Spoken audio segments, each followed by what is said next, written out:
Hello everyone, my name is Loco, and welcome, to a best of 5 series of StarCraft Evolution. Now what I've got for you today is a Protoss versus Terran. So recently, we had a look at how the Zerg function in StarCraft Evolution. This time around, it's a Protoss versus Terran. It's a best of 5 series, and that means that the players will alternate. So we should get a nice update as to, what are we doing? As to what Terran and Protoss are currently like in this particular mod. Okay, quick introductions. With the blue Protoss pieces in the top left-hand corner of Pylon, we have none other than Rebellion. And all the way down in the bottom right with the SC2 SCVs, we have Milky Cow. Now, Milky Cow does not quite see that there is a proxy pylon right outside of his main base. This is a bit of an issue. These players, by the way, are some of the very highest ranked players in StarCraft Evolution. And in case you're unfamiliar, this is StarCraft 1 going up against StarCraft 2. A mod that's been in development for quite some time. And it looks like we're starting off with a little bit of StarCraft Brood War cheese. I mean, you can still make Zealots over here. I guess once you finish the Cyber Core, you can theoretically also start adding on Dragoons. I'm not entirely sure if a Dragoon all-in would be more terrifying than a Stalker all-in. Alright, it decides to build a pylon up here as well. That's kind of neat. It's going to make it difficult for the Terran to actually wall off. But also, I guess, I mean, you could make shield batteries. I'm assuming the requirement for, as we have another one of those units going down, I'm assuming the requirement for a shield battery is still to have a Cyber Core out. Either way, a Gas Geyser is building. Zealots are coming up right now. No Chrono Boosts available, of course, but we do have these beautiful-looking Zealots. Beautiful-looking gateways here as well. Yep, it's a shield battery. So wait, the shield battery does not require a Cyber Core in Brood War? I was wondering about that. I don't know the rules. I do know that they've made some adjustments to this mod to make it... Well, look at that guy. Look at him. Walking around like an absolute badass. I know they've made some adjustments in this mod to make it more viable against StarCraft 2, because obviously the balance would be completely out of whack if it would be a one-to-one, well, copy. Alright, a bunker is coming up right now, but at this point in time, there's just not a lot of units available. A Zealot is building, or more Zealots rather are just finishing up. A Reaper is building, and that's nice to have. But how in the world is a Reaper going to be able to defend this? Yeah, maybe eventually inside of the bunker, it can get the job done. But if it denies so much mining, I mean, these Zealots are going to have a grand old time. There it is. Cyber Core is done at this point, though. And we are going to go into some Dragoon production as well on the back of this. I think this game is as good as over. There's just really no way that Milky Cow is going to be able to get units out in time to really defend against the sheer amount of just stuff that Protoss is sending his way. I do love Dragoons, by the way. I will say, Dragoons are one of my absolute favorite units. Obviously, one of the ways in which it's going to be balanced in this mod is, well, around the fact that it can actually walk. In StarCraft 1, this unit is notorious for having very difficult walking animations. Sometimes if you attack move with a Dragoon in Brood War, it will decide to go to the other side of the map instead. You lose track of where your units are and, well, you find them in an entirely different location. In this game, of course, and in the StarCraft 2 engine, they will have that perfect pathing. And yeah, I mean, even though there are some Reapers available now, there's just really no way that these Dragoons are gonna be stopped. SCVs get pulled away, though, and Milky Cow is going to try his best to see if he can potentially get the job done. But now the Zealots show up again. We have an additional Dragoon joining in as well. There's not a whole lot of macro behind this for Rebellion, but he doesn't need it. GG is cold, and game number 1 goes in favor of the Protoss. Okay, next up, we find ourselves on Isles of Siren. Now, of course, this is not a StarCraft 2 map. This is a Brood War map. It's a 4-player map, which, again, is a little bit different. As I've discussed last time, they have changed the way that all of the resource counts work. So in StarCraft 2, the resources, at least half of them, run out very rapidly. Not a thing anymore in this particular mod, although I don't believe they last quite as long as minerals tend to do in StarCraft 1. Also, you get a double Gas Geyser right over here, right? I mean, there's just a lot of differences in StarCraft 2 and in StarCraft 1 in general. But it's gonna be nice. Ooh, what is this? It's difficult to see because the map is insanely dark, but right over here in the middle of this particular map, there's like, okay, 4 gas geysers and what? How many? That's, I think, 12 mineral fields, if I see correctly. Huh. All right, anyways, I'm not too familiar with this map. I may have seen a Brood War game on it once or twice, but I honestly don't remember. But it looks like this time around, we're not gonna go for any cheese. I mean, it's a 4-player map. Pretty much impossible to go ahead and pull off. Instead, we decide to go for the good old command center first on the low ground. Now, of course, we have swapped. So, previously, Rebellion was playing StarCraft 1. Now he's playing StarCraft 2. Previously, Milky was playing StarCraft 2. And now he is playing a Brood War instead. Now, in case you're unfamiliar with these players, Milky is a Russian Terran player. He's been playing StarCraft 2 for many, many years, and I've heard that he is very good at this particular custom map. By the way, if you're interested in giving this a try, basically the way that you can play this in SC2 is you go to any melee map, like any map that you like to play on, and then you search after creating with a mod. So it's an option at the bottom of the screen when you select the map to load up. You search for SC Evo, I think it's called Complete, SC Evo Complete, something along those lines. But if you search for those keywords, you should be able to give this a try yourself as well. I've done so recently, and it is actually a lot of fun. It's so much, I don't know, it's just fun to mess around. I messed around with some of the queens and some of the defilers that Zerg has access to. It is very, very enjoyable. Milky like I said, a Russian player. Rebellion from South Korea. So I'm assuming that these games are played on the North American server. Rebellion is a Protoss player from, well, South Korea. And generally speaking, in my experience, the Korean players in StarCraft 2 tend to be extremely good at video games. Now, it's going to be, I mean, that's a little bit of stereotyping, I suppose. But I mean, it's, I wish I was better at StarCraft 2, you know? Like, that's... Anyways, we're gonna go into the double factory start here for Milky. It's a very interesting follow-up. I kind of wish that the Academy would make the very quintessential scream when you click on it. You know what I'm talking about? It's when you click the Brood War Academy and it goes like, ah! I don't know what it does, but it makes a crazy noise. We don't seem to get it in this particular game. But we are going to go for the good old machine shop, so I guess we can go, yep, into some additional production, and maybe then also add on, yep, the Siege Tank Siege Mode upgrade. Because in Brood War, they don't do it by default. Third Nexus, though, already building right here for Rebellion, and he's gone for an Oracle start, so he doesn't really have any other units, actually. Very curious opener here for Protoss. He hasn't really made anything. Either way... yeah, he needs to figure out, I guess, first and foremost, where the opponent is located. Maybe, actually, there's these little indicators. I believe I read something about those in the patch notes. We have another supply depot just barely finishing up.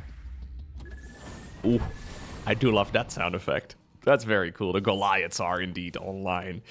I believe I read something in the patch notes that even though this is a 4-player map, I think when you spawn in as one of the players, it will give you a little notification on the minimap as to where your opponent spawned.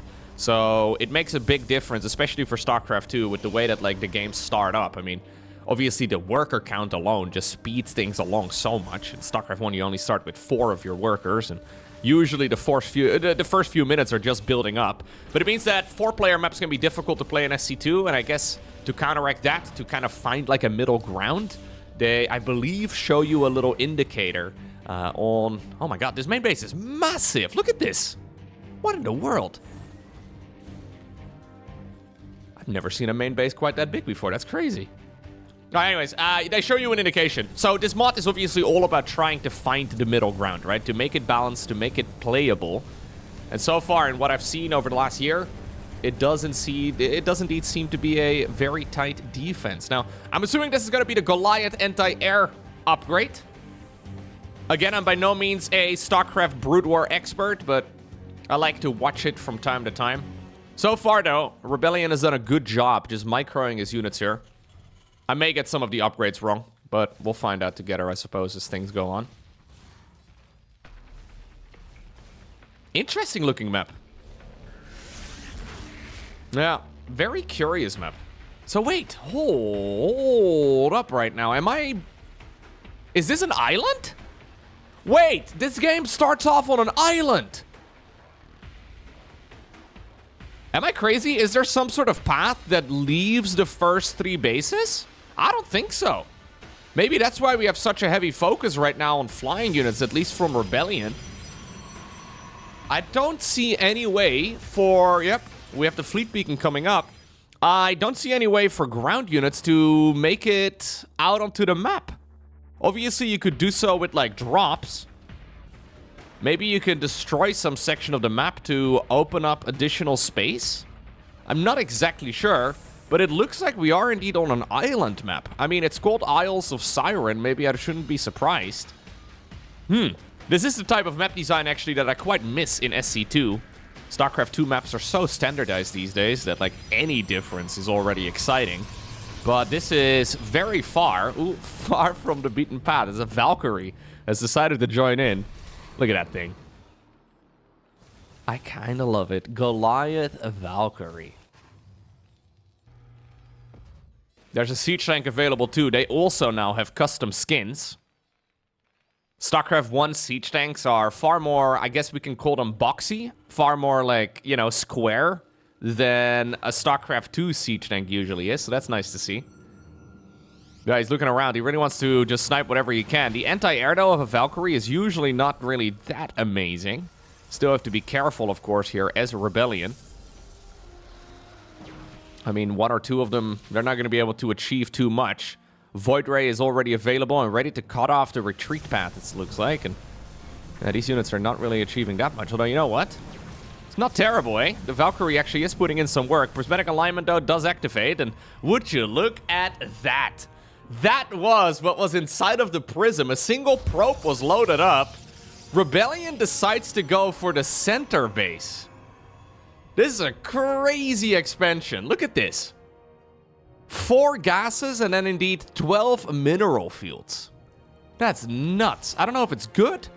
I mean, if you can mine it, obviously it's amazing. But I wonder if it would be a little bit overpowered. Either way, we've got ourselves the mothership just about to spawn. Dropships are coming up as well for Milky Cow, because he needs to be able to leave this section of the map at some point in the future. Rebellion, for the time being, though, is, wow, even setting up a little interception setup here. Look at that. If there is indeed a, well, a flyby or maybe a dropship getting into this spot on the map, he's going to be able to just shoot at it with a bunch of photon cannons. Very curious way of setting all of this up. But he's got vision basically everywhere. The expansion out front is going to get scouted. The expansion around the side also will be seen. Now, finally, though, the dropship is available, but I just don't see how we're going to be able to leave this section of the map. He's going to find the island in the middle.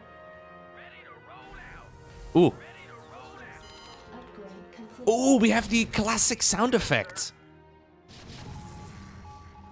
Even the scan sound effect is there too. Everything's nostalgic here, man, and I didn't even play the game back in 1998 when StarCraft first came out.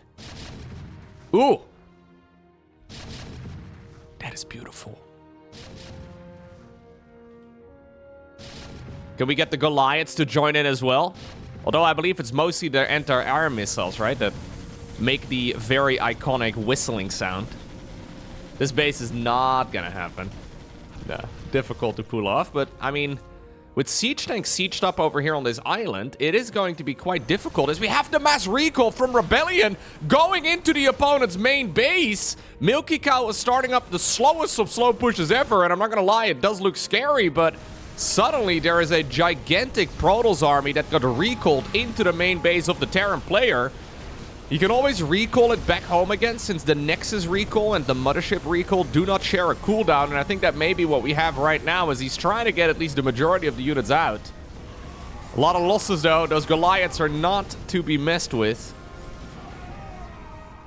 Even some Vulture bikes also joining in. Okay, now that the dropships are here, it is going to be much easier to reposition this army, but I mean, you still need just so much. Keep in mind that dropships in StarCraft 1 don't heal. I know this is a crazy concept, okay, but merging the medic and the medevac, or I guess the dropship, into one unit is pretty crazy. It's one of the wildest balance decisions they've ever made for StarCraft 2. But these dropships don't really do a whole lot more other than drop. And they still take up supply, of course, for the time being. This army is not yet maxed out, but at some point that could become a problem. In the meantime, though, additional factories are added into the mix. We have scans all over the right side of the map to confirm indeed whether or not there will be another move out there from all those flying units. Because, though, this is a full Terran mech army, Rebellion has decided to just build up Immortals right now, which I do think is a great idea. There is a prism coming in around the left. Oh! Yo, I missed this entire... There is a path over here. Okay. There is a very... Wow, this map is weird. So there's a path over here around the outskirts of the main base that leads towards the center, but it's an extremely long road. Man, I really think for StarCraft 2, we should also get some of the maps inspired by StarCraft 1. I know it's going to be difficult to balance and all that, but man, is this very cool to me. I mean... It's a winding road, and I can imagine it's not ideal for SC2, but so much potential. Okay, another recall. Rebellion this time around looks to be ready to engage with the main bulk of the Terran army. A lot of the units, though, are still hanging out over at the fort. Siege tank is gonna get denied. We have that cloaking also activated, and yeah, this army is just gonna have to get on out of there. Milky Cow does load up the majority of the troops back inside of the dropships, and that means indeed that they do manage to escape. Okay. +3 ground coming up here for Milky Cow. He's got the science facility. Difficult for me to decide how you really progress from here, but I guess a battle for one of the middle expansions is certainly not a bad call. There is, in the meantime, also a proxy nexus in the far bottom left. So that is one of the bases that Milky Cow can easily attack, but he just simply hasn't seen it. He's now going, though, for a Goliath drop. I mean, what if Goliaths were in StarCraft 2? I do love these units very much. Yeah. Blink in right now with the Stalkers right over here in the middle base. It looks like the command center is no longer here, but I mean, it's a lot of damage dealt too on the other side. Ooh, careful, dude. You don't have the boost available or anything along those lines, but the dropship still is putting in a lot of effort. I guess these units are sent out here to die, so they will just be maximizing the damage. Okay. Big push in the main base. Another mass recall with the mothership. Pretending like he's got infinite amounts of recalls available. Now the mothership is gone. But you know what? This Protoss army is looking monstrous. And as long as they're out of range of the siege tanks, I think they can fight this. The siege tanks, though, dual siege up. How much damage can this army deal? Stalkers decide to aggressively blink in, but they are getting absolutely torn apart. Dropships also arrive as they are bringing in the reinforcing units. Lots of damage is being done. Some of the Immortals are still here. I would imagine that recall is once more available here for Protoss, so he can get the units out. I think you need to. There we go. Bring them home as quickly as you can, because if you lose everything, I think that would be just a little bit too much. In the meantime, there was also a Zealot push over here in the middle of the map. Some of the siege tanks are sort of stuck, and you can see that both players really are struggling just navigating these islands, right? I mean, just the lack of ground control and the lack of ground movement really is making this entire map difficult. Milky Cow is scanning everywhere. He's wondering, yo, you don't seem to have a lot of bases. Do you have a nexus hiding somewhere out on the map? And I believe he scanned every single base except the one that Rebellion actually took, which is kind of unlucky. But sometimes these sort of things happen. Blinked, by the way, across the little chasm, it seems. Rebellion's bringing the units across. Terran does not have this level of maneuverability, but they can unload those dropships, I suppose, and bring them back up. Okay, well, scan is going to be available here to at least notice that the Stalkers haven't yet blinked across. New mothership will be here, but there we go. At least some of the Stalkers, if not all of the Stalkers, will be able to get out. Okay. Has he seen it? No, he still hasn't seen it. Man, I feel bad for Milky Cow. He's been scanning every single base. He wasted so much energy out of those comsat stations, but he has not quite found the hidden base. And that may make this entire game a little different, right? Because in Milky Cow's mind right now, you have 4 bases for you, and the opponent seems to have 3. So if they have 3, you have 4. Believe it or not, 4 is a bigger number. So therefore, you can probably, well, just sit. You don't really have to be too aggressive. No orbital commands, of course, available in this particular game. Instead, you have to build up these little, well, I guess, miniature orbitals that you can use to gather some more energy, and you still get the... Oh my god, you can still get the scanner sweep. He scans again on the left side, but not quite in the right location. Okay, it looks like we have, once more, a very large attempt at the very least at getting the central base going. Stalkers are underneath. It's difficult to see what's going on, but I believe that this Terran army is plenty powerful to get the job done. Okay.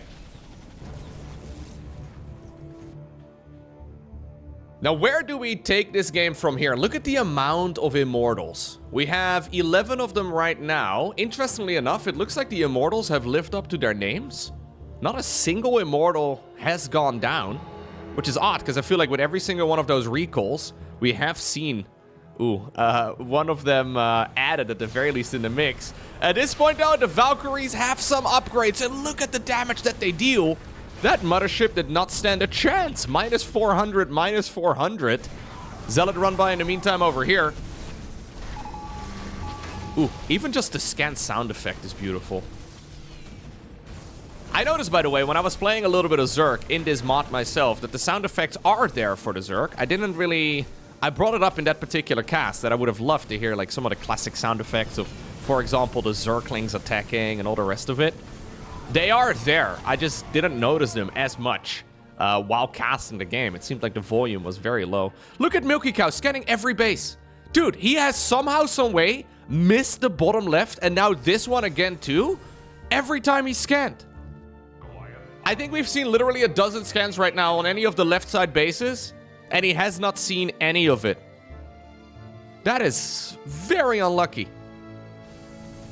Still, I don't really mind his position that much. Obviously, it's difficult to judge how about 13 Immortals do against a Terran mech army in StarCraft 1. I mean, I have no clue. Stalkers blink underneath, and that, of course, is gonna be costly.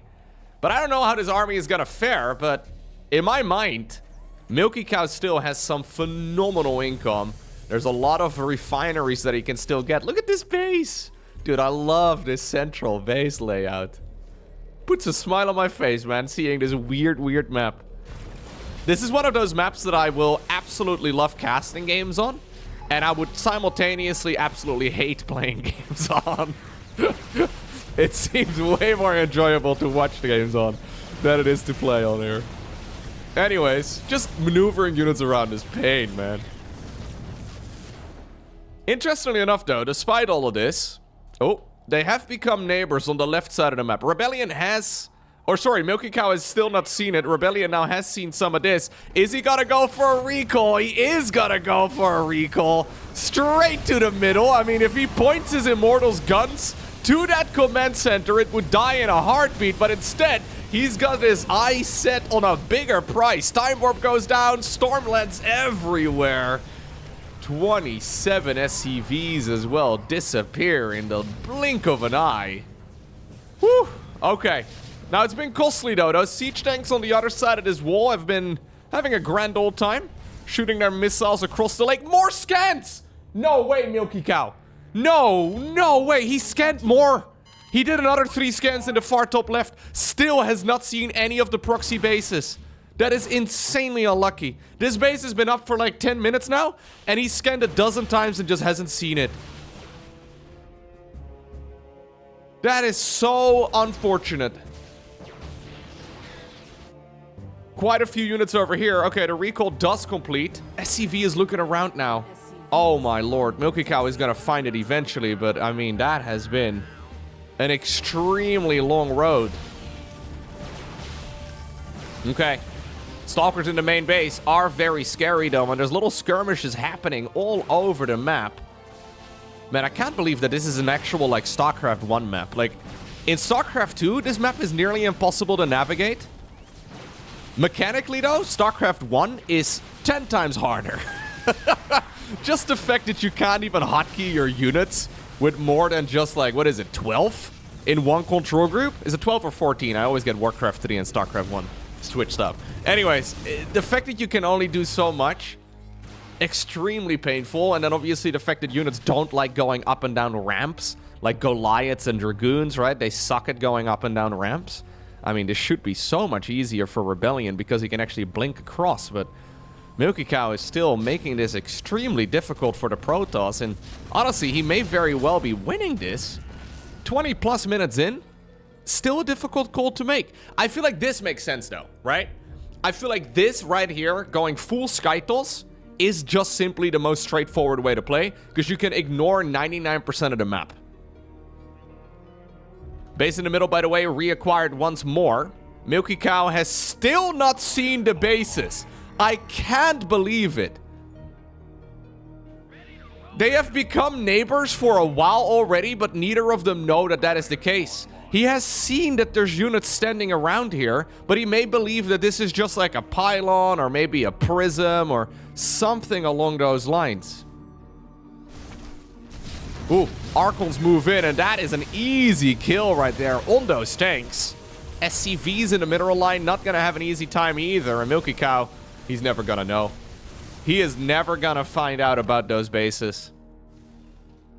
Okay, he finally has seen one of them, but this one has been up for, I want to say 12 minutes now. If I were to make a guess, I think this expansion has been up for 12 minutes, and he has had a gigantic misread all game long because of it. He has made the assumption that he was economically ahead for a long time now, but he really hasn't been. It's not like either of the two players has had a banging economy, but it's forced Milky Cow to be more defensive. Because, I mean, when you have the bigger eco, why would you push? Just let the opponent come to you, right? I mean, it's action that is on them at that point. Love the idea, by the way, of putting spider mines over here around the perimeter where those stalkers tend to blink across. I think that's where they should be, honestly. The mineral line is nice and all, but... not a bad call. Siege tank's having a good time as well, shelling across the river. Double prism, yeah, honestly, that is the right call. Double prism, both rallied in different directions. Mothership 3.0, I believe, maybe 4.0 coming in as well. What a beaut. What a game. I really like this. Oh, storm drops, of course. That's the one thing that this was still missing. 13 SCVs pop just like that. In the meantime, Rebellion is taking up as many bases as well in one of the alternative third bases, right? I mean, this is another spot location on this 4-player map. And at this point, at least if you look at the mini-map, he is sandwiching the Terran. But Milky Cow does once more have the expansion in the middle. And, I mean, if he brings more SCVs here, you can optimally mine this with... I mean, 24 minimum, but I think you can actually get value out of 36 SCVs here. 36 on minerals, and then I guess 12 as well on gas. It's a lot. You can put, like, this is effectively like full mining right here on one base. +1 air is very late. And that's one of the things that scares me a little bit here for Rebellion. Like, yeah, he's got a banger of an army, but he's going up against fully armored Terran mech. And this is not an army that generally takes a lot of damage in the first place. So when you give unupgraded carriers a shot, they're just gonna tickle them. Looks like we have had a little bit of a Vulture Goliath drop in the far bottom left. Fair enough. Oh, Medevac is accepting its fate. Or should I say, dropship. Looks like we are bringing the mothership in again, but not as many units got recalled this time around. Obviously, the recall is in a circle, right? And you need to actually have all of the units that you want to recall around in one of the same locations to be able to bring them in. Still enough, though. And Rebellion is going to have to do something about this. Honestly, at this point, with the carriers now also joining in, those spider mines are entirely deniable right over here. At this point, Milky Cow is starting to fizzle out a little bit. He's put all of his mining right over here. He's brought all of his SCVs towards the center of the map. Yeah, there's just really no way that he can hold on to this. So GG gets called, and that means that our Protoss gets a second point on the board. Okay, next up, we find ourselves on a map called Vermier. Now, as a Dutchman, that name makes me very happy. I'm unfamiliar with the map, but there's a famous Dutch artist. I think this is like, what, 17th century or so? It's been a while. Called Johannes Vermeer. I don't know why the map is named this. Maybe it's referencing something else. I'm not entirely sure. Oh, actually, no, I do know this map. I have already casted a few games on it. Yeah, it's got these weird speed bumps. Remember these speed bumps on the map? It's weird. I don't know. I don't know why they exist. Maybe it's just to make things a little bit more messy. Anyways, it's gonna be, of course, another TVP here, but now the players have swapped. So Milky Cow playing StarCraft 2, and we got a little bit more StarCraft 1 Protoss. Keep in mind that in the first game of the series, Rebellion decided to build basically all of his structures on the other side of the map. This time around, we are we're not gonna be able to do that because, well, it's a very big one. This map is just gonna take forever to get across. And across the board going for, back-to-back cheeses would be a little bit tricky. Okay, so we have the natural right over here. We have the third over here. Then a oddly tucked away fourth. There are these forward expansions too. Obviously, it is going to be mirrored. But I don't believe that this one is going to come into play. Likewise, I'm also not sure if Protoss can... Or sorry, if Terran can really take this one. I do like the grass. We don't really see a lot of grass like this on StarCraft maps. A little bit of shrubbery. Is that the correct word? That's the word that flashed through my mind anyways. No chrono boost available. So we're gonna have to make all of these units the good old-fashioned way. Takes a little while. I wonder what the best sort of unit composition is that you can go for here, though. Maybe, so I remember like a year or so ago, we used to see a lot of Reavers. So when I first checked out this mod, every single StarCraft 1 Protoss used to just go Reavers. I don't know if they were actually considered to be good, as we have a Stargate coming up. Doesn't mean that Reavers aren't going to be a weapon of choice. I don't know if they were actually good or if they were just excited to be playing with Reavers again. Because Reavers are, of course, an iconic unit. Anyways, these Zealots, by the way, don't have their blades out all the time. They only they Wolverine them, you know? They only come out when they're actually using them. The StarCraft 2 Zealots always have their blades out. Man, I feel like you can run a little bit quicker. Maybe get those Zealot leg enhancements going. Alright, either way, Cyclone is now out. How about StarCraft 2 mech? I mean, obviously the current flavor in SC2 is Terran mech in general. Not very popular against Protoss, I suppose. In StarCraft 2, that is. But this is a... Scout? Wait, what? Is that a Scout? I think so. Anyways, this is a very different type of... Yep, we are going to play mech. This is a very different type of Protoss that Milky Cow is going up against. And at the very least, the type of Protoss that doesn't have access to Immortals. Look, I'm no StarCraft 1 expert. But I do know that Scouts are considered to be the absolute worst unit in the entire game. I'm almost wondering if it's a misclick, because it doesn't really make a lot of sense. Unless the meta has changed so much since I have actively watched the game, but I highly doubt it. No, I think we're just using this. So the main problem is not so much that the Scout isn't strong, it's just very expensive for what it does. So therefore, it can just be difficult to really achieve anything. Or maybe they've changed it, right? Like, obviously, it is a bit of a meme unit. So maybe for this particular mod, they have made it significantly more powerful. I think it's still just going to die to Cyclones, though. Look how... it's so slow. It's just going to die. Well, that was good. We have another one added into the mix, though. Loads of shield batteries at the front. Ooh, I quite like this. Barracks decide to just land over here. Apparently, the Dragoon pathing is a little bit too good, so how about we derp it out some with the barracks just blocking some of the vision, blocking some of the pathing. We do have the ranged upgrade, by the way, coming up here for those Dragoons in just a moment, and I don't think it can really come soon enough. Nice targeting here in general by Rebellion, but those Cyclones are looking mighty oppressive.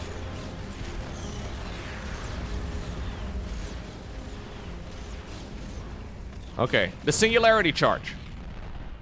Extra range for those bad boys, who, by the way, shoot out of their middles. I think it's kind of cool. I do really like these units, man. They look so sick, right? Like, sometimes I played a little thought experiment, like, what if there would be a StarCraft 3, right? Now, obviously, that's heavy copium. I don't think it's gonna happen, but anyways. You would have to choose what units do you want to put into the multiplayer. And obviously, in my mind, you can't put in both Dragoons as well as Stalkers. Like, you would have to make a choice. It's the same for, like, in my mind, like, Reavers and Colossi. Or, like, maybe even, like, Thors and Goliaths. I mean, there's probably better examples of it, but... Are Dragoons cooler than Stalkers? Are they more iconic than Stalkers? Difficult to say. Maybe just give Dragoons blink.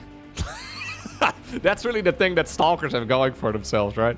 If you give Dragoons blink, I think they're more badass. I guess Reavers and Disruptors might actually be a better comparison.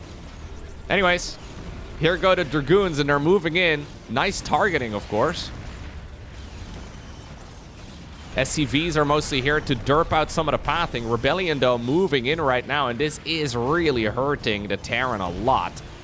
Sure, Cyclones are maybe a little bit busted in SC2 right now, but they're by no means cheap. They're a pretty expensive unit to be producing. He's finally going for the upgrade, too.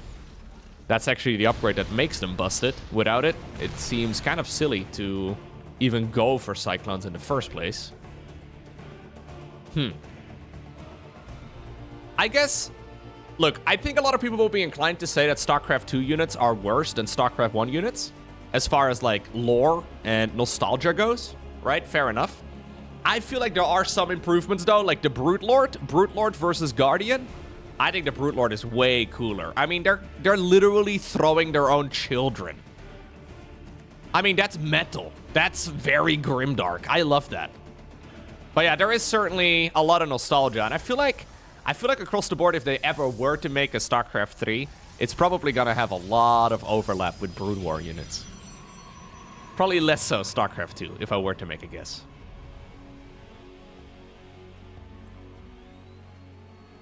Looks like we are indeed gonna sit on top of the speed bump. StarCraft 1 queens versus StarCraft 2 queens. Which one's cooler? I think StarCraft 2 queens are way too good. They could certainly, well, add some sort of alternative, but I do think StarCraft 2 queens are really neat. Very iconic unit too, right? A fun fact, actually, there is no mention in any of the StarCraft 2 campaign about Cerebrits. So, StarCraft 1 was all about Cerebrit this, Cerebrit that. There was, I believe, some sort of conflict there, and they decided to effectively replace the Cerebrits with queens. So I don't think we're ever going to see those again. Queens are very iconic, though. Anyways, we once more have a fleet beacon coming in and a little Liberator. How do you deal with this? How do you get the job done? Yeah, I guess you need to leave units behind. Just a little bit annoying. But I don't think one Dragoon is going to cut it. You need to leave a few of them. Yeah. And you know what? This is still going to require a little bit of micro. Although, Dragoons do hit very hard. Huh. Dragoons with good pathing. Not bad, eh? Dragoons that actually listen to what you want them to do. What a novel concept. In case you're unfamiliar, by the way, the reason why Dragoons and Goliaths are particularly derpy in StarCraft 1 is their sprites are different sizes depending on whether or not they're idle or moving. And because of that, their size changes when they're trying to go down, for example, a ramp or into a choke point. Some of the ones are going to be halting for the guys in front of them, and their size changes, like physically, according to the game. At which point, they just start bumping into each other, and sometimes they just go way off of the beaten path and move to the other side of the map instead. Ooh, we are going to go for, I would say, the most phallic-shaped unit in the entire universe of StarCraft. We are building up the good old Brood War carrier. One of the most curious designs. I do think the StarCraft 2 carrier looks better. Yeah.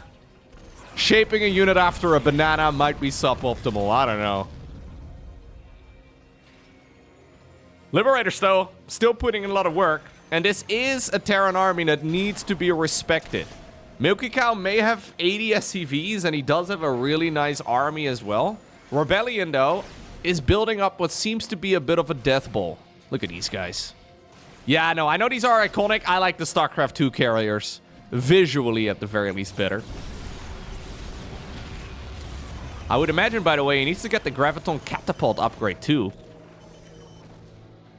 Very important. Ooh, the death... Ooh, just the death sound of the Dragoons right there. The little... That sound effect is nice, though. Maybe not if you're a Dragoon. But it is a nice sound effect. All right. So, double upgrades here for Milky Cow, who is slowly building up mech. He did, by the way, go over the forward base that I thought was going to be difficult to pull off. This one over here will probably be neglected by both players. Yeah, the Cyclones, man. The Cyclones are just so freaking strong. Here's the carrier showing up, but guess what? Cyclones can latch onto that as well. Widowmines versus... Vultures. Hellions? Hellions and Widowmines or Vultures? Which one's cooler? I do like Vultures. Maybe it's just because I dislike Widowmines. Anyways. Widowmines trying their absolute best to go after as many of those interceptors as possible. Looks like, by the way, he is manually producing them, right? He was queuing some of them up. Very Brood War-esque in that regard. Alright, all of the interceptors, though, are deploying, and that means that I think eventually this Terran army is gonna have to go home.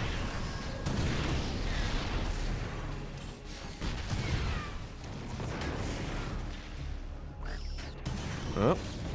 I do actually like the modularity that's built into StarCraft 2 unit design for Terran. Like, Thors with their multiple weapon modes, Hellions that can transform into Hellbats. I do think that's actually pretty cool. I'm trying to think if there's a similar concept for that in StarCraft 1. I mean, I guess you have the siege tank between like an unsieged mode and a sieged up mode, and maybe there's other examples too. But I do think that modularity is a very fun part of Terran in general. All right, command centers though are building. Milky Cow is not just gonna try and win the game with the army that he's got. He's got 100 SCVs. He's making mass static defense. He's going loads of command centers. This is the army of a Terran player that does not want to lose 3-0. And Rebellion is going to be given some time, but it will be very difficult for him to contest with this level of economy. If you keep trading here in the middle of the map, which seems to be what we're doing, it is just going to get better and better for Terran over time, just because he's getting, like, significantly more income. If we look at the, income advantage over time, it is just such a significant advantage for Milky Cow that even inefficient trades should be good enough. Now, I do wonder if it's time to start producing Vikings. Maybe even Thors to properly deal with the carriers, because these carriers are not going to stop. The main problem usually is deploying all of the interceptors. Oh, wow. The Widowmine's actually also not a bad call, I suppose. They put in a lot of damage. Yeah, maybe, I think he's saying the same thing here. Maybe just adding on a lot of Widowmines is the right thing to do. If you can burrow them and kill the interceptors, then of course those banana planes are going to be easy to shut down. No planetary fortress, though, in this choke point.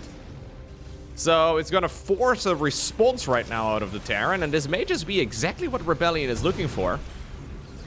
Baiting the SCVs right now out of this choke point too. Thor production, by the way, has indeed kicked in. Even high-sec auto tracking is coming up. There was a little bit of probe harassment too in the meantime, but he's effectively baiting these units in the direction of the missile turrets.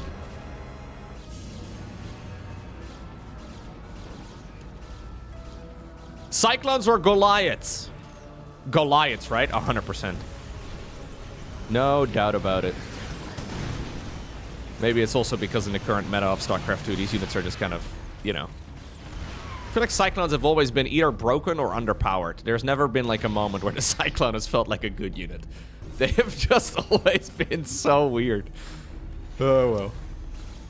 Terran Army, though, is really struggling. This carrier force is not to be underestimated. I would love to see Rebellion continuously research attack upgrades for the flying units. He's at +2, which is big, +3 though would be even better. Now a lot of the Dragoons are starting to break through as well. Missile turrets and Widow Mines trying their absolute best. SCVs are gonna get pulled as well from this base though, and you know what? The Death Ball of Protoss is dealing a ridiculous amount of damage. 40, 50 plus SCVs have now gone down, and it doesn't seem like Protoss is really showing any signs of slowing down. I mean, he's got loads of reinforcements ready to be sent across the map, and despite the fact that Milky Cow has had, well, a monstrous economy. Oh my god, well finally the Widow Mines get something done, but he's had a monstrous economy that it felt to me like was pretty much impossible to deal with. Rebellion has shown us a way out. He doesn't have any detection though, and that's a big problem. He cannot see all of the Widow Mines that are burrowed all over the place.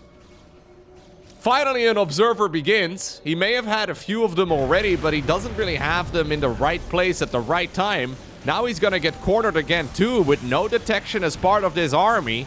I believe that these Dragoons are gonna get shut down. Yeah.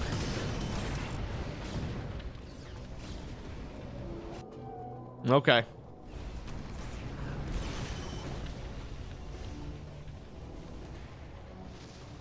Loads of losses on side of Terran, but those Widow Mines may have just saved the day. It should never happen again. Rebellion does still have some good mining bases as well on the back of all of this, but he doesn't have a massive economy. I think honestly this previous set of engagements just mostly evened the odds. I really like the spot that Milky Cow was in before that point, but he's still not in a bad position. Looks like we have one Dragoon that just found a new command center.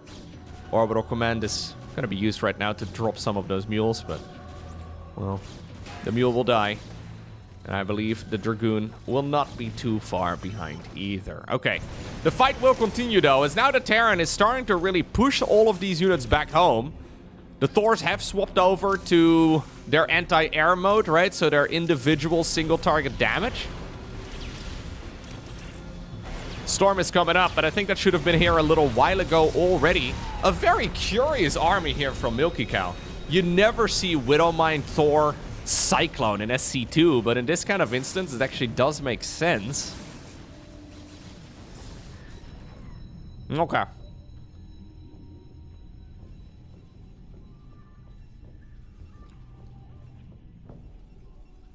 Still a ton of production though here for Milky Cow. Scan is going to reveal that indeed there are some bases. This time around, the scans are indeed correct. Far bottom left has not yet been spotted. The bases that he just found out about have been up and running for a while already.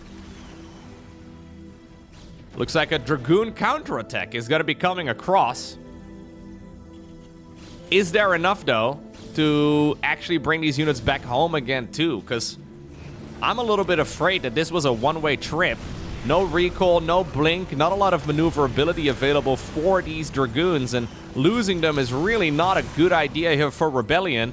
Like, sure, he prevented the attack on his side of the map, but he's going to be paying a very hefty price tag for it. Oh, using right there the tall grass to break the lock-on. Scan is going to be used, though, and that means that it's going to be easy to clean up all of those leftover units. Okay. Base in the far bottom left also spotted. Milky Cow now finds himself with a 50 supply advantage. Most of that is indeed an army. So if he can force a main engagement right now, that would be really good.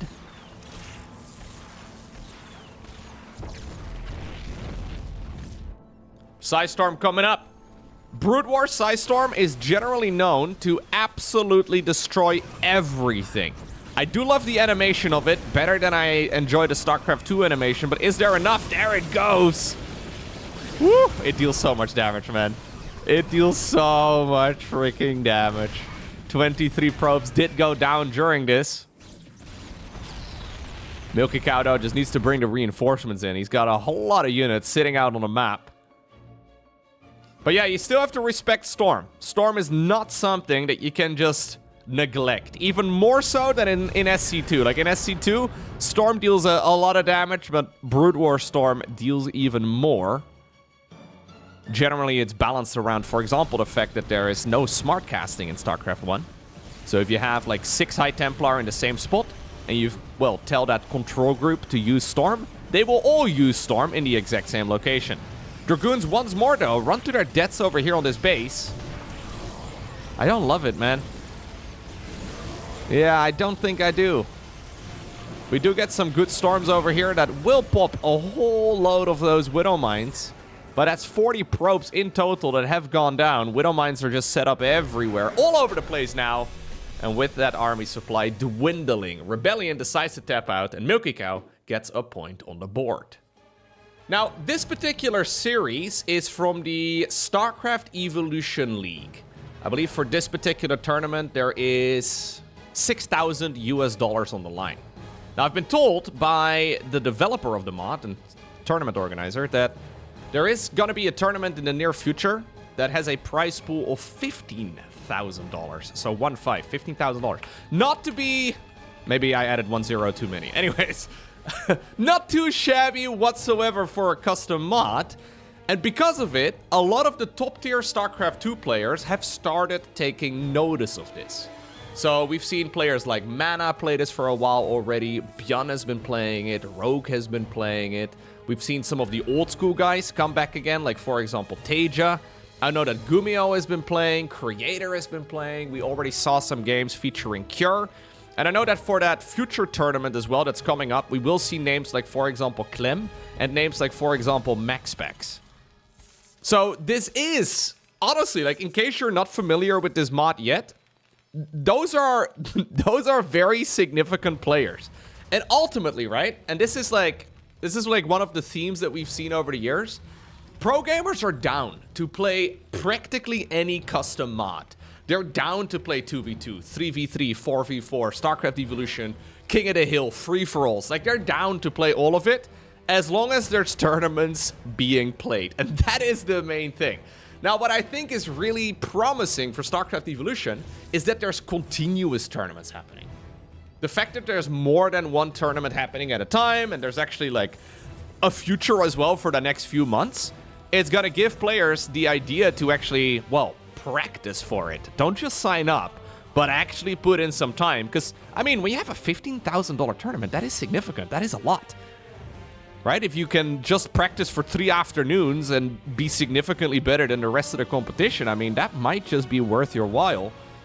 Because how good is the rest of the competition truly going to be? And if you have like 6 guys at the top of the level in StarCraft 2 thinking the same way, suddenly you've got yourself a very competitive mod. And yeah, it's a lot of fun. Honestly, like, this could, like, it's called StarCraft Evolution for a reason, right?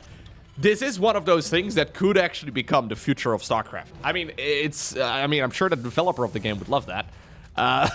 But it is certainly something that players are thinking about as well in the back of their minds. Either way, at this point, I don't think this is going to be overtaking StarCraft 1 or StarCraft 2. But it is a lot of fun to watch, and as long as there's enough interest, I have no idea how many people are going to be watching this, for example, on YouTube. But as long as there's enough interest, I am certainly interested as well in continuously covering this, and we will see how everything goes. So if you are watching this on YouTube, by the way, do me a favor and hit the like button down below. I would appreciate it. That's one of the easiest ways to show your interest in a tournament, in a series like this. Either way, we find ourselves now in another game, and this is Sylphid. So Sylphid, apparently, I think that's how you pronounce the map. It is another Brood War map, and it's looking to me like a 3-player map. Ooh. Very curious. Wolof right over here on the low ground for Rebellion, who's once more playing the StarCraft 2 Protoss. And then for Milky Cow, he's playing the StarCraft 1 Terran, researching the good old siege mode. One thing actually that is really cool about StarCraft Evolution across the board is that in StarCraft 2 and in StarCraft 1, in general, there's far less interest in the mirror matchups. So if you're doing, like, say for example, you're a content creator or like you're hosting a tournament and it happens to be, I don't know, a Terran versus Terran finals, your viewer count will probably peak during the semifinals, which is really rough. Like, that's the exact opposite of what you want. We've had tournaments in the past where, like, the top 4 is all Protoss. Absolute worst case scenario. Now, obviously, in this game mode, that can still happen, but you would have one of the guys playing StarCraft 1, well, for example, Protoss, and then the other one playing StarCraft 2 Protoss, and it adds an entire additional layer of dynamic to it. I think it has, like, it's effectively 2 separate races, right? Like, yeah, it does make the mirror matchups more interesting from what I've seen. And I'm sure there's going to be some busted strategies. I'm sure there are going to be some future updates needed as far as balance and all the rest of it goes. But this is something that doesn't require Blizzard's input at all, which, as far as balance goes, does seem to help out quite a bit. Alright, anyways, that'll be a discussion for another time. We have the Stalkers sneaking into the main base. It looks like they don't actually need vision in order to arrive here, and Milky Cow at this point, he was flying around his engineering bay, but he didn't know about these Stalkers, and now he notices that something is hiding inside of the main base. Goliaths are moving on over in this direction immediately, but how good is this fight going to be? He would love to be able to kill the Warp Prism, but that's not going to be a target that he can easily reach. Siege tanks are here, though, and they will be sieging up. Stalkers, I mean, we do need to see some of them blinked backwards. Nice control right there by Rebellion. Now with the SCVs pulled, he's going to be able to get the Goliaths close too. But even with all of the Stalkers here, yeah, getting traded out, they're still trading out against a tremendous portion of the Terran economy too. And in this game, there are no mules that he can drop down to get additional income. So 19 SCVs... well, it's 19 SCVs. At the cost of a Prism and 11 Stalkers, I don't think that's a bad trade right here for Rebellion at all. In the meantime, there is a third Nexus too. This is scanned right now by Milky Cow, and it's effectively saying to him, yo, I need to go and do something, because if I don't move out right now, I am likely gonna get overwhelmed. That is the Terran's economy practically gone. He can slowly rebuild it. So he is going to go for what I think is the Vulture Speed upgrade, as well as the Spider Mine research. All of this is nice, but it's going to be a while until that will actually be available. Okay. Immortal production has begun right here for Rebellion. Seems like Immortals are very critical against this Terran mech type of army. Guardian Shield is powerful here. SCVs and Marines, though, will be dying. And what about the Goliaths? They're microed back, sure. It's going to keep them alive for a little bit longer, but it's also giving the Immortals the opportunity to get close to the siege tanks. Nice target firing right there by Rebellion, who has 2 Immortals that are just living up to their names, man. Immortals are looking a little bit busted in this game mode. I'm not going to lie, they just look a little bit too strong. Then again, we haven't really seen the Terrans mess around too much with bio lately. It seems like it's all mech, very little infantry. But those Immortals are having a grand old time. Now, obviously, the Spider Mines are going to be good for base defense, right? They will be nice in some of those setups, but Rebellion already has a good economy. He doesn't really need to worry about this sort of thing right now. Still, the Vultures are fast. We're zooming around the map. And if they can get to like a mineral line, for example, and, well, kill the workers, that would be big. Already, though, we have some static defense being set up. They are going to be trying exactly that. Rebellion sees the army coming in, and the Immortals will be able to cut this off easy peasy. Nice blink as well with the Stalkers.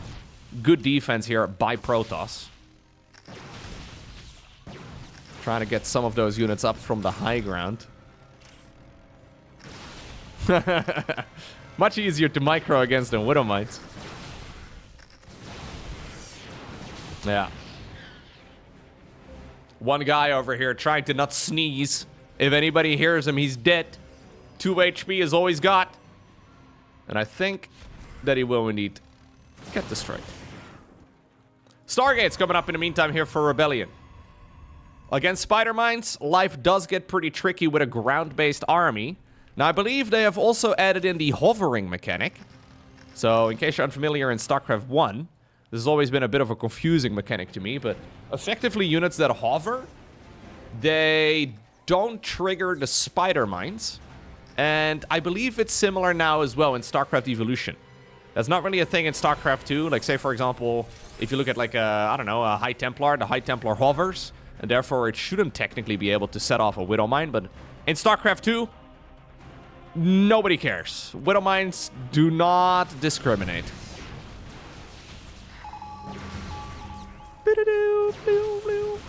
Man, the StarCraft 1 sound effects are just something else, aren't they? Ay, ay, ay. Man, looking at a mod like this really makes me miss, like, Blizzard producing StarCraft content. Like, seriously, man. Imagine sitting on the StarCraft intellectual property. Imagine having all the people that it requires and the budget and everything, and then not making a StarCraft 3. Seriously. This is the type of stuff that just, like, blows my mind. I know money is the issue. I get it. I understand the reasoning. But my God, would it be glorious?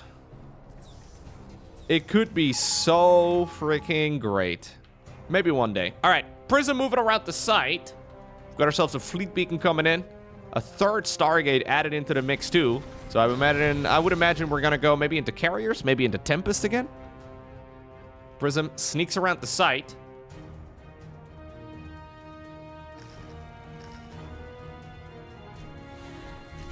Still though, plenty of units available here. Big warp in. Ooh, 8 zealots need to be respected. Yeah, maybe at this point in time as well, right? Current Blizzard producing a StarCraft 3 could just be like a microtransaction fest. I don't know. Just buy better units. Your Marauders now deal +5 damage per attack for the next 24 hours. Like, no, I hate it. Take it away. Don't ever show me this again. All right, Prism sneaks out on the main base, though. A lot of good damage done here by Rebellion. Carrier production has kicked in now.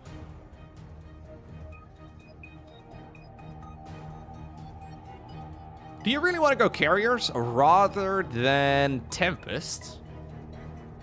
I would imagine Tempest is the way to go. Their range is better. Yeah, maybe hard to say, right? Maybe it's because of the Goliaths. Maybe their damage just kind of gets a little bit messy.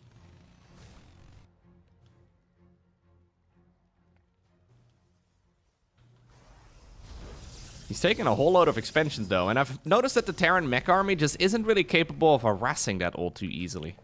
Sure, you can harass it with some of these units if you can find the right area to attack from, but so far Rebellion has done a great job just simply defending all of his bases. And at this point, I think it's going to be difficult for him to... I mean, unless you leave the entirety of the base behind like this, but it should be difficult for him to lose an entire expansion. Either way, once more, the Prism warpins are so freaking strong. Prism, definitely more interesting than the shuttle. I think we can all agree with that. Prism is such a powerful troop, though. And you can see exactly why that is. Arguably the best unit for Protoss in the entirety of the game. Just being able to quickly reinforce these sort of locations is kind of nuts.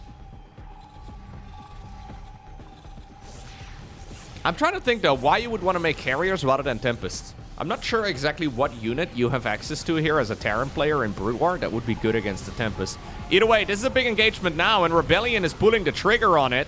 Yeah, I think this is a perfect fight. He decides to even go for an hallucinated Colossus just to draw some more fire away from his more important units. And this Terran army is just getting absolutely massacred. GG gets called immediately.